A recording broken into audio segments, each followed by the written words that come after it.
Good morning, I'm Rosalie. This episode will focus on new technology to advance healthcare options and how COVID-19 has increased auto sales by using technology. And the sad reality of depriving university students a graduation ceremony with family and friends due to the virus. But that won't diminish their academic achievements. All when we return.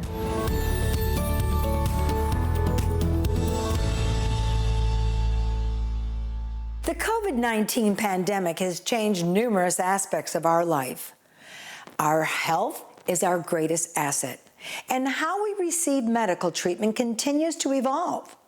Now patients have options. Instead of visiting a clinic or a doctor's office, patients are being urged to download an app, turn on their webcam, or call their medical provider's office to discuss their healthcare issues. Advocates of telehealth emphasize remote technologies will increase patient access, reduce healthcare costs, and improve healthcare outcomes. Joining us this morning to discuss healthcare technology options to keep us healthy is Dr. Charles Van Duyn, Associate Chief Medical Information Officer at WellMed. Good morning, Doctor. Good morning. Doctor, many people hear the term telemedicine or telehealth more than ever since the COVID-19 pandemic. But for the average patient, they may not really know what that means for them, mostly if they're used to going to the doctor's office for a traditional visit. So as viewers are watching this interview, is this how it would visually appeal to a patient during a telemedicine appointment? It's exactly the same. You're right. So there's a big picture of the person on the other side and a small picture of you that's going across. It's exactly the same thing. It looks slightly different depending on what device you use to access it, whether it's a smartphone, a tablet, or a desktop computer. But it's all a face-to-face visit, all done in the convenience and safety of your home. And in fact, our satisfaction reports on surveys from patients who've done it is in the 90% range. And we've done close to 100,000 visits this way. So, Doctor, during a telemedicine visit, do physicians or nurse practitioners list the patient's medical concerns into their electronic medical records? So when the patient returns for an in-person visit, that information is documented? That's exactly how it works. So let me walk you through a visit real quick. So you've mentioned an app, so it really is an app. So you touch the app to get in, you have to use a username and password. The reason for that is to protect privacy, because we're talking about personal health information. We want to make sure that the connection and that information is secure. When you go into your virtual waiting room on the visit, it notifies the provider at that exact time so that the provider knows you're in there. The provider joins the visit. Much like you do in the office, they'll do a history and find out what's going on. They can do as much of a physical exam as they can. And you surprisingly can do a whole lot with just visualization. They'll come up with a diagnosis and a treatment plan. They can send medicine to your pharmacy for you like they would if you were in the office. They can order lab tests or x-rays if you need them, and you can go have those done. And then at the end of the visit, if you need it, they can even send you a work excuse that you would need. So it's very much the same as an office visit, except it's all done from the convenience and safety of your home. During these uncertain COVID-19 times, many people are stressed out and continue to avoid seeing their doctor for their annual medical checkup, or just not feeling well. And they won't venture out to a doctor's office. So what are some tips that you have for those who have never used telehealth, are resistant to change, or aren't comfortable with technology? So that's a broad group. And, what I would say is that I think everybody has a phone with apps on it. So get familiar with your phone. Number one, how it works. The best way to do that is to engage either a family member or a friend, whoever, to help you get familiar with your phone. My go-to for me is my grandson, because the kids always have a better phone and know more than I do about it. So just get comfortable, do a FaceTime, do a Skype, whatever, a Zoom, just to understand that dynamic. And then, go ahead and get yourself set up for the visit.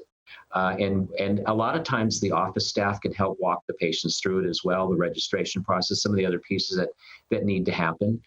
But it's just a matter of being comfortable. And like I said, with 100,000 visits and a 90% satisfaction rating, that really speaks volumes for how useful the technology and how really easy, simple it really can be. Doctor, we've all heard on the news that emergency room visits are down considerably. And so people are stressed, like we had just discussed, about going and visiting a medical facility with sick people. So what are the appropriate services to address symptoms for a patient considering making a telehealth appointment? So there's kind of two situations. I think obviously COVID has given us the opportunity, not the opportunity, the evaluation of that on an acute basis, but it's also any other semi-acute conditions like a cold or a cough, a sore throat, you have a skin rash, minor GI issues. But the other thing, and you made a allusion to this, is that patients are delaying care because they're afraid to go out or go anywhere. But yet our patients with high blood pressure, diabetes, and other chronic conditions still need evaluation to be seen. These are perfect visits for telemedicine because they don't have to leave their home and they can get the care they need. They can show the doctor their blood pressure readings, they can show them their blood sugars. I think something else you mentioned, behavioral health and access to mental health professionals is ideally suited for telehealth, especially now with an increased need for it because of all the stress between illness and economic reasons that patients are having and are going to have, to get them, give them access to that kind of care. Doctor, you alluded to your survey, but I also read medical studies that found practicing good medicine will offer similar outcomes to patients, whether they use face-to-face appointments or telemedicine. Do you believe that, doctor? I think yes, with some stipulations, as long as they're appropriate telemedicine or telehealth visits. Because as we're learning, it's not an all or none, either or. It's an additional tool in our toolbox. And many of the visits that are done in the office can easily be done by telehealth without any consequence in quality of care at all.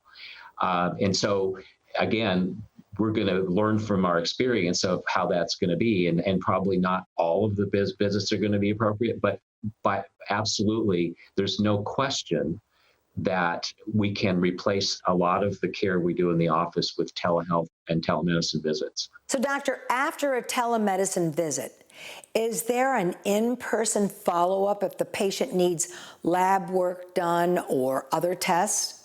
Well, of course. So if you need to get an X-ray or have some lab done or even COVID testing, we have the ability to schedule them for a drive-by COVID testing so they don't even have to get out of their car. So, but that initial contact is through a telehealth visit, and then, you know, they can go out and get whatever is appropriate, if it's medically appropriate, obviously. And a lot of times there is no testing needed. And yes, follow up. And also, it allows the provider to eyeball the patient and say, you know, I really think you need to be seen in one of our clinics because of your condition. So it just depends. So telemedicine gives the practitioner an opportunity to actually evaluate if there is a need to be a patient follow-up visit. Correct. Right. All right, so doctor, tell us, where can our viewers find more information? So it's wellmedhealthcare.com/myhealthteam. Thank you so much, doctor, for joining us this morning to discuss the options of telemedicine appointments to keep us healthy. You bet. You too.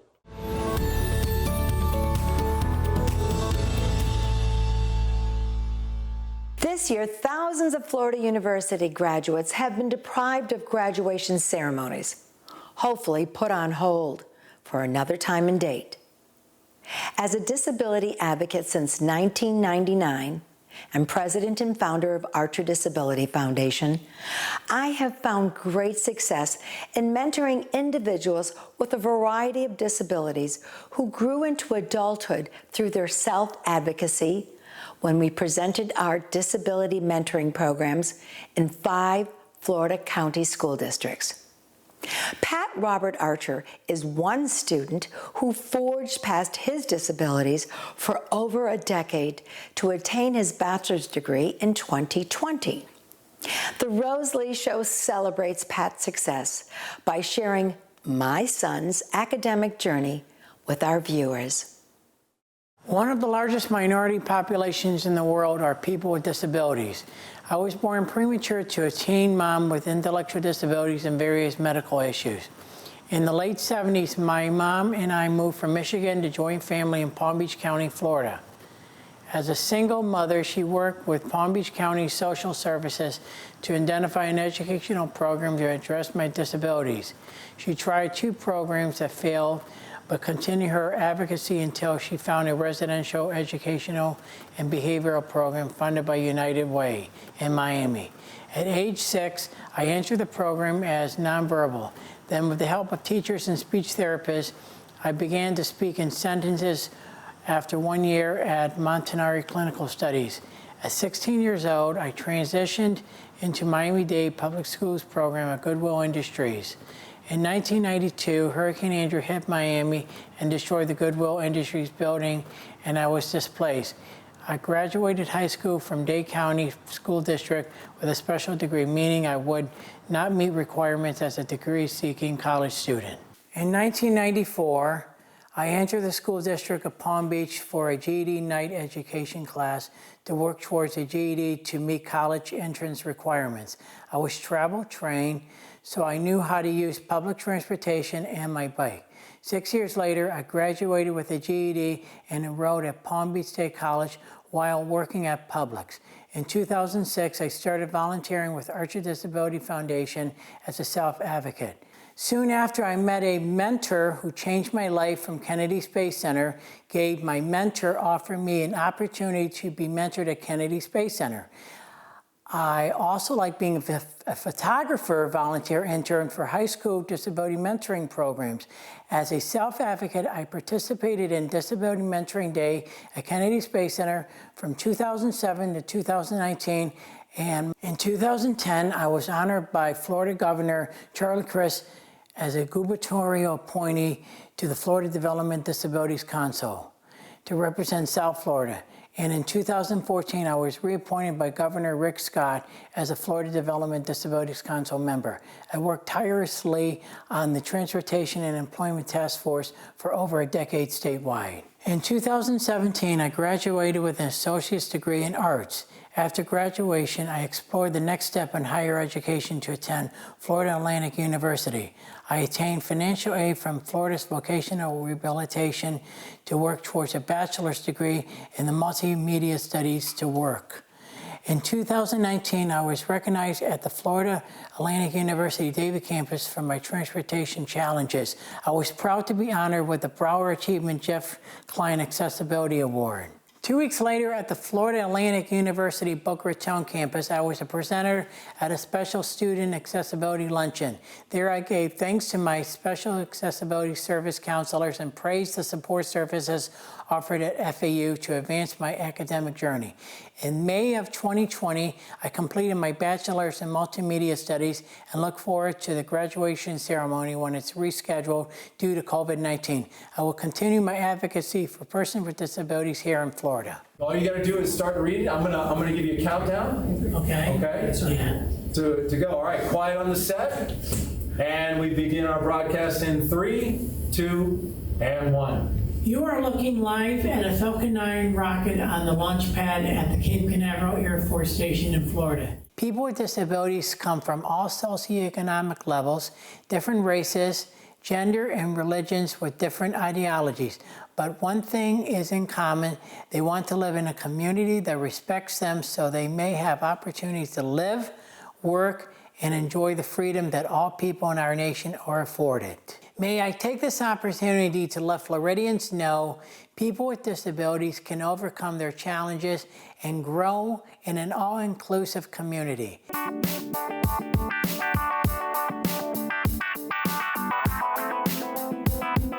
Mentoring opens doors for students and job seekers with disabilities. Open the door to an all-inclusive workplace. Watch the upcoming episodes of Disability Mentoring and get involved in your community. Be a mentor.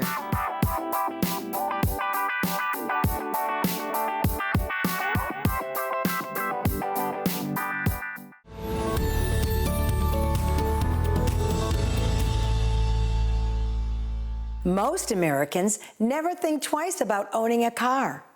Last year, over 4.7 million units were sold in the U.S. Now, if we add light truck sales, the number jumps to 17 million cars and light trucks sold last year. Mark Muller is the president of Max Motors. He purchased his first dealership in 2006. Since then, he increased his dealerships to 8 franchises, 4 locations, and 2 collision centers. Joining us this morning to discuss the increase of auto sales during COVID-19 lockdown is entrepreneurial genius Mark Muller. Good morning, Mark. Good morning. How are you? How has car buying changed in recent years, and what can consumers expect in the future? Car buying has changed dramatically, and it's changed because of the internet. Really, the only thing the internet is another vehicle for advertising, cars and trucks. But it's also given the consumer a lot of power for shopping and not having to pore over the paper or go to the car dealers or call. And it's really cut the profit out of most new car and used car dealerships. It's much more competitive now, and it's good. I mean, and the other thing is that people get online, at least at our dealership, maxmotors.com, and they tell us what they want, and we bring the car right to their door. They don't even come to the dealership. And we were doing this way before this COVID-19 scare, and it's really helped us gain a lot of market share. We're at 300% sales effectiveness in our Cass County stores, and that's Kansas City area, just south of the Kansas City area. And overall the market's down. Ford, for instance, was down like 34% or something like that last month, and we had another record month. The reason we're doing well is because we're advertising, of course, and we're picking up first responders' cars and changing their oil for free and bringing the car back to them, trying to help the community out as much as we can. And it's really made our cost per, acquisition cost per new car or used car sale has gone up way, way high. And we are growing and we're picking up market share. It doesn't mean we're picking up a bunch of extra profit. But car business is good, and it's going to continue to be good. The biggest problem we have now is inventory. The manufacturers and supply chains all shut down because of this COVID-19. And a lot of these parts, these are all world cars. Just because it says Chevrolet or Chrysler on it, these parts come from all over the world. And when the supply chains break down, the factories stop. And right now the factories are gearing back up, and we are begging for more inventory. So if there's any car dealers out there that need to get rid of some stuff, give us a call. We'll take it. Mark, I bought my first used car at 16 years old as a hard-working teen, working 2 jobs, lots of babysitting too. I was born and raised in Detroit, the motor capital. My family all maintained their cars and trucks to prepare for the brutal winter weather. Now I prepare my car to ensure it's safe during hurricane season. So how do large dealerships like yours protect their inventory from the wrath of Mother Nature? Well, we've been very unfortunate in that we've had a lot of hail claims in the last couple of years and wind claims. The new one is wind. When you have winds blowing 80, 90 miles an hour and some of your cars are on gravel, it hurts the cars. So we've it's a problem all over, and that's what you pay insurance for. It's just part of the deal. Since COVID-19 restrictions hit the U.S., car buyers wanting to buy a car are sitting back. Buyers are resistant traveling to a local dealership. Instead, the new option in car buying relies heavily on the internet. But you can't see it and touch it. I read by the end of the year, 80 to 90% of new U.S. car dealers will have full e-commerce capabilities. Is the change in car buying the result of COVID-19? 95% of everybody before COVID-19 started their car search on the internet. This is nothing new. So, Mark, how has your business avoided a loss in car sales? Our sales are up significantly because we have engaged and we've bought extra inventory for the advertising inventory because it got cheap. Everyone started canceling. And, everyone was going right, and we stepped on the gas and turned left and bought up all we could. We also started in buying inventory because we knew what was going to happen. And I can tell you that they want us to bring the cars to them, which we were doing anyway. So the reason we're probably picking up market share is we didn't have to shift gears too hard. We pretty well were already in that mode of, if you're within a 50, 60-mile radius of us, we'll bring the car right to you, drop it off at your front door, have it sanitized before we drop it off, have the driver wear a mask and then drop the vehicle off, and then pick your car up, bring it back to our shop and bid it, sanitize your car, your trade-in, take it back to the dealership, and then after you drive the car for a day or two, you decide you want it, we'll bring the paperwork out and do it right at your home. Or if you don't like the car, we'll bring you another one. We've always been very friendly that way as a car dealer. When I first bought my dealerships, I called the first 50 customers I sold a car to, and I asked every one of them the same thing. What did you like about buying a car at Max Motors, and what did you not like about buying a car at Max Motors? Overwhelmingly, everyone said that the people were nice. And overwhelmingly, everyone said it's a pain in the butt buying a new car or a used car. They said the experience is awful. The people were nice, but it took forever. All the paperwork and the back and forth. So at that moment, I decided right there that our motto is Max Motors, the easiest place to buy a car. We go out of our way to streamline the process and make it easy. And when you start consulting people instead of selling people, it really helps your business. And I just wish if there's any car dealers watching this, stop trying to tell and sell people what to do and consult them. I have friends calling me from, I probably sell out-of-town people. Half of the people I talk to, the other half I tell them, look, you're getting a great price. Buy that car. Because, people are afraid we're going to get rich. They're afraid we're going to pay our house off with their one car purchase. When a guy calls you to buy a car and you tell him that he's got a great deal where he's at and he needs to stay local with his local dealer, the price isn't going to be enough difference to have it make sense. At that point, that guy's always going to call you back and trust you because you're not trying to sell him. So stop selling and start consulting. That would be my message. Mark, tell us, if you were a new or used car buyer, what number one tip can you offer to help the owner's vehicle hold its value? Well, one, the vehicle you buy is going to make a difference because some vehicles hold their value better than others. For instance, trucks really hold their value well. And I don't want to pick on any particular cars, but some of them don't. And so it's good to start with the right vehicle. The next thing is that you want to take care of the car. You want to keep the oil changed. You don't want mud sitting on it for months at a time and not caring.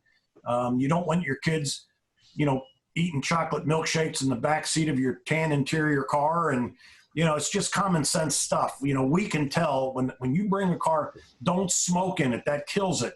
When you bring a car to us, we appraise it. It's called an appraisal. And we pretty well know how that car's been taken care of by the condition you pull it up in. If you've got the back seat full of trash and McDonald's wrappers and the car stinks and you've been smoking in it, that's going to cost you a lot of money when we bid that car, because not only is it going to cost extra money to recon it, but we know you didn't take care of the car. We can just tell. I mean, we know. You can tell by the customer. And let me tell you, right now is a great time to sell a car. We're buying used cars. We're paying close to what people paid for them because there's a terrible shortage. Used car market's through the roof right now. So just take care of the car. Use common sense. If you get a scratch in it or a door ding, fix it. You bring the car in with 80,000 miles and a hubcap's missing, or the aluminum wheels are all scuffed up and it's dirty inside and it smells, and we're looking at the sticker and the sticker says, you're supposed to get the oil, the little sticker up there on the corner of your windshield we put in there to remind you when you get your oil changed. And it says that you haven't changed your oil in the last 30,000 miles. We're not going to want to resell that car. Mark, we were talking earlier, and you had mentioned before the interview, there are serious issues facing U.S. car dealerships. What are these issues? Yes. The biggest problem we have right now, when I was growing up, we would go out and work on our cars. We could take a hammer to the starter and jump the solenoid with a screwdriver, and we knew if we had, air and fire and fuel, that that's what made the car run. And there are a lot of those kids that ended up being mechanics. The millennials don't care today. They want to take an Uber. Some of them don't even care about car ownership, yet working on their car. And the average age of our mechanics is going up dramatically right now. I mean, we've got, in 10 years, it's going to be at an absolute crisis level. I would really recommend anybody that's mechanically inclined, a good tech can make 120 to 50,000 a year without any problem. You can't outsource this to China. You're not going to be shipping your car in a box to some third world country to repair it. It's a great long-term career. You're off on weekends most of the time, depending. We run different schedules, but the biggest problem we're facing right now is recruiting good quality technicians for our service departments. And you talk to any dealer, and they're going to tell you, what I see the average age of my tech and in our 4 different new car dealerships, it's terrifying. We have one advantage: we're rural in 2 of our stores, and a lot of those country boys are out working on tractors and putting things together with baling wire and trying to keep stuff running and changing the starter and the tractor out in the field or whatever it is. So we're a little bit better off, but it's not like it used to be. We used to have people beating our door down to be techs. Now we're going to the Votech schools, and we're hiring people right out of Votech and we're paying them to send them to Ford and Chrysler and Chevrolet and these tech schools for our individual products we sell. And it's very, very costly, but we don't have a choice. If you want your car fixed right, you need a top tech. Thanks, Mark, for joining us this morning and sharing your unique business model to increase your auto inventory while others were canceling orders due to the pandemic. Thank you very much.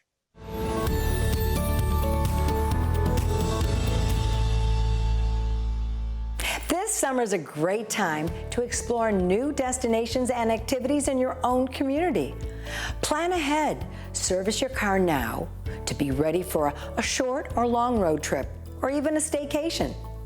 When visiting public areas, wear a mask to protect yourself and practice quality hygiene for you and your family. Technology will help keep us healthy to enjoy life safely. Share with us your safe summer plans at facebook.com/Rose Lee Show and follow us on Instagram @The Rose Lee Show. Watch this episode and many others 24/7 at RoselyArcherShow.com.